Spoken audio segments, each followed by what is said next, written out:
Hey this is Indian life hacker और आज हम सीखने वाले हैं चेस, जो कि बहुत ही आसान है। अगर आप इस वीडियो को एक बार भी देख लेंगे, आई एम श्योर इसके बाद आप बहुत ही अच्छी तरह से चेस खेलना सीख जाएंगे। So let's start.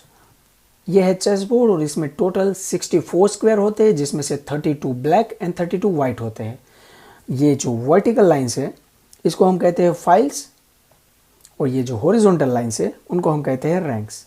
मतलब कि ये है हमारी फाइल ए, ये है file B, file C, file D, E, F, G, H, और ये है हमारे रैंक 1, रैंक 2, 3, 4, 5, 6, 7, 8। सो अगर कोई पीस यहाँ पर पड़ा है तो इस स्क्वायर के बारे में अगर बात करें तो ये स्क्वायर है D4, और ये जो लाइन्स है उनको कहते हैं डायगोनल। सो अब बात करते हैं चेस पीस के बारे में। यह है पॉन यानी कि प्यादा, जो कि सीधा एक स्टेप मूव करता है, पर अपने फर्स्ट मूव में वो अगर चाहे तो एक साथ 2 स्टेप भी मूव कर सकता है। अगर वो यहाँ से डायरेक्टली यहाँ जाना चाहे तो जा सकता है, लेकिन अगर वो एक स्टेप मूव करना चाहता है तो एक स्टेप भी मूव कर सकता है। पर जब कोई अपोनेंट सामने आता है तो वो कैप्चर सीधे नहीं बल्कि क्रॉस में करता है।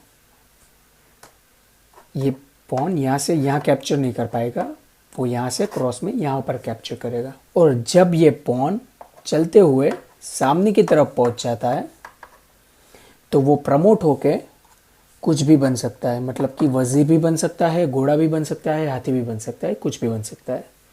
और चेस में एक रूल है जिसको कहते हैं एन पसंद, जिसमें अगर ऐसी कोई सिचुएशन है और इसमें ये प्यादा 2 मूव करता है तो ये प्यादा यहाँ से यहाँ मूव करके इसको कैप्चर कर सकता है। इसके बारे में अभी इतना सोचने की ज़रूरत नहीं है, चलिए आगे बढ़ते हैं। ये है रुक यानी कि हाथी, जो कि सीधा मूव करता है।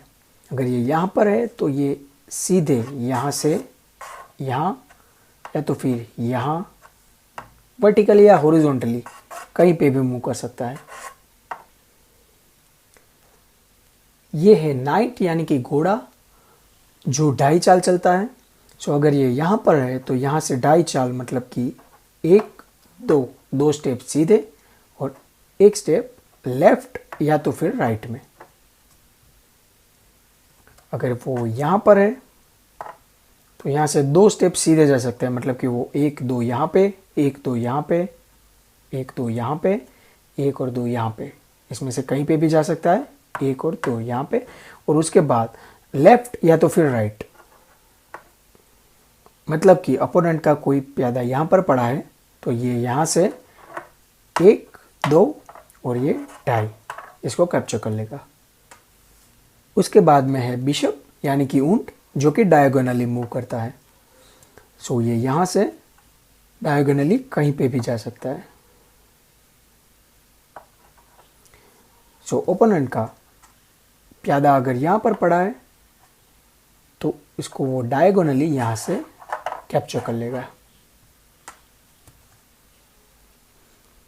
और ये है क्वीन, जो डायगोनली, वर्टिकली, हॉरिजॉन्टली कहीं पे भी जा सकती है, अनलिमिटेड स्टेप्स। सो ये यहाँ से सीधे भी जा सकती है, ऐसे भी जा सकती है, और डायगोनली भी जा सकती है। सो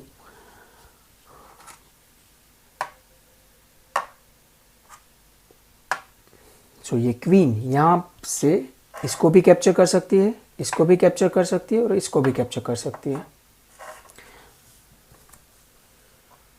और ये है किंग, जो किसी भी डायरेक्शन में 1 स्टेप मूव कर सकता है। सो ये यहाँ से यहाँ, यहाँ, यहाँ, ये किसी भी स्क्वायर में मूव कर सकता है। सो अभी हम चेस अरेंज करना सीखेंगे।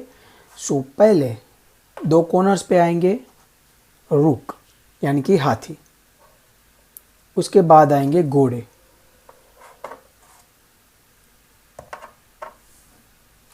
उसके बाद आएंगे बिशप,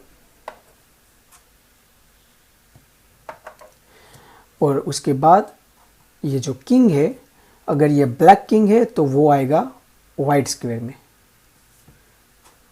और बचे हुए स्क्वायर में आएंगे वजीर, और इसके आगे वाली लाइन में सारे प्यादे।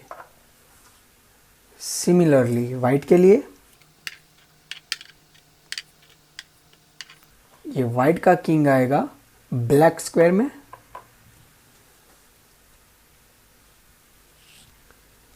सो अब हमारा पूरा चेस बोर्ड अरेंज हो गया है और अब हम देखने वाले हैं एक स्पेशल मूव जिसको कहते हैं कैसल यानी कि किलाबंदी। सो अगर आपके किंग को एक भी बार चेक नहीं मिला है और आपका रुक मूव नहीं हुआ है एक भी बार और इसके बीच में कोई भी पीस नहीं है तो आप ये कर सकते हैं जिसको कहते हैं कैसल बनाना।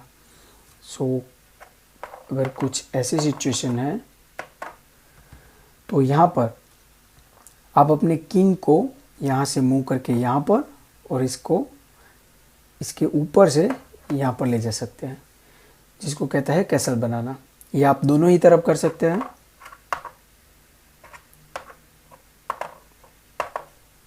बस ज़रूरी ये है कि इसके बीच में कोई होना नहीं चाहिए। सो यहाँ पर मैं इसको यहाँ से यहाँ पर और इस रुक को यहाँ पर मूव कर सकता हूँ। सो इससे ये किंग है वो बहुत ही ज़्यादा प्रोटेक्टिव हो जाता है क्योंकि उसके आगे बहुत सारे पीसेस आ जाते हैं। सो इसको कहते हैं किलाबंदी यानी कि कैसल बनाना। तो अभी देखते हैं कि चेक एंड चेकमेट क्या होता है। कुछ पीसेस में कम कर देता हूँ।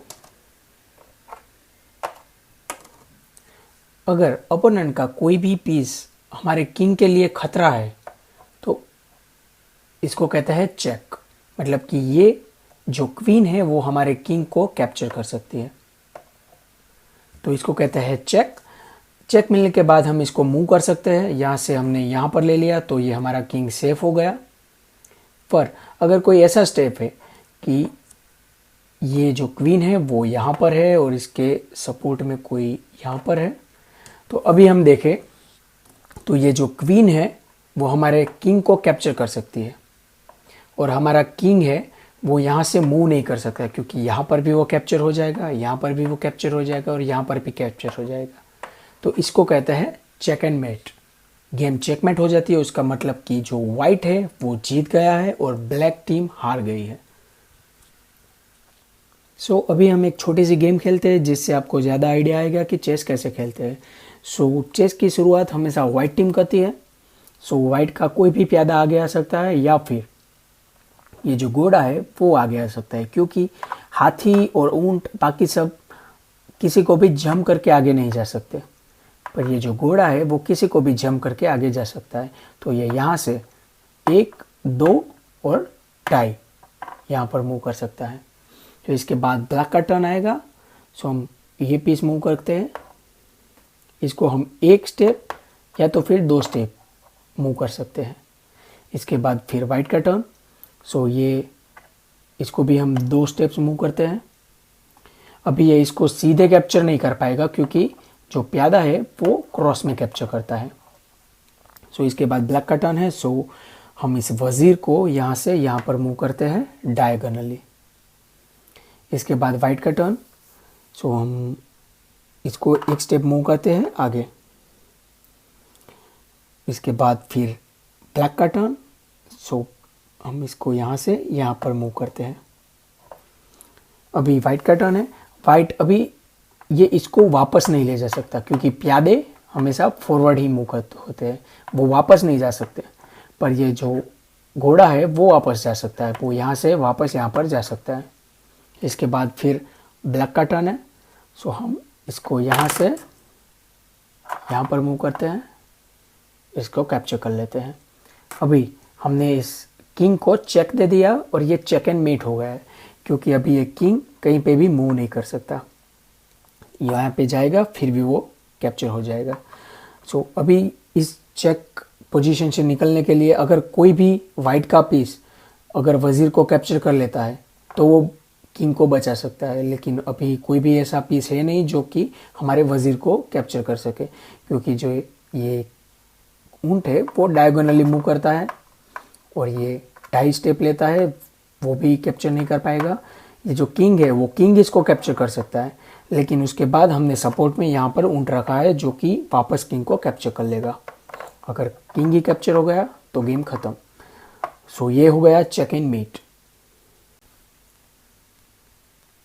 सो यहाँ पर मैंने आपको पूरी बेसिक्स बता दी है। लेकिन ज़्यादा परफेक्शन के लिए आपको थोड़ी प्रैक्टिकल ट्रेनिंग चाहिए होगी। सो आप चाहिए अपने दोस्तों के साथ 1-2 गेम खेलिए, आई एम श्योर आप बहुत ही अच्छी तरह से खेल पाएंगे। और जब आप एक बार अच्छी तरह से खेलना सीख जाए तो वापस यहाँ पर आइएगा, क्योंकि मैं कुछ ऐसे वीडियोस अपलोड करने वाला हूँ जिसमें मैं आपको बताऊँगा कि आप कुछ ही स्टेप में आपके अपोनेंट को कैसे हरा सकते हैं। मतलब कि 10 या 15 मूव्स में आप अपने अपोनेंट को कैसे चेकमेट कर सकते हैं। अगर ये वीडियो आपको हेल्पफुल लगा हो तो लाइक करना मत भूलिएगा, और अगर आपने अब तक सब्सक्राइब नहीं किया तो please subscribe so that you can get my upcoming videos regularly. Thanks for watching and supporting us. Have a good day.